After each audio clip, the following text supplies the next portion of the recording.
So 19 forever prisoners were approved for release since Biden took office, but only 3 of those men have been released. And what's interesting about these is that, one of them is an extremely mentally ill Saudi. One of them was Guantanamo's oldest prisoner, Saifullah Baraka, who had also had serious health issues. And the other, Asadullah Harun Gul, is the only man for over a decade to have his release ordered by a court. The problem for all the other men who've been approved for release from Guantanamo is that there is no court that they can go to compel their release. It is down to the whim of the president and the Congress as to whether these men are ever going to be released at all. That men sitting in Guantanamo were told nearly 2 years ago, the United States no longer wants to hold you. We are working towards your release.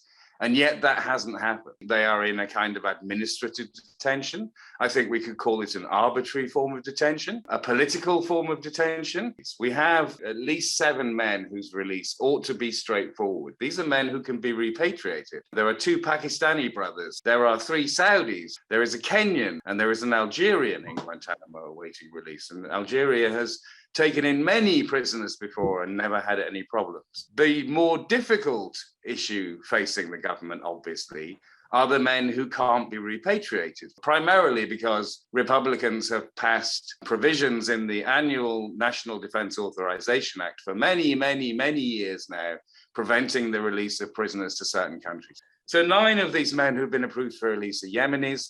There's also a Libyan and there's also a man from Somalia. The men who have been approved for release at Guantanamo are in a worse position than if they had never been approved for release in the first place. They were given hope, and that hope has not been fulfilled in any sense. They still wake up every day at Guantanamo with no idea when, if ever, they will be released. And that is absolutely unforgivable.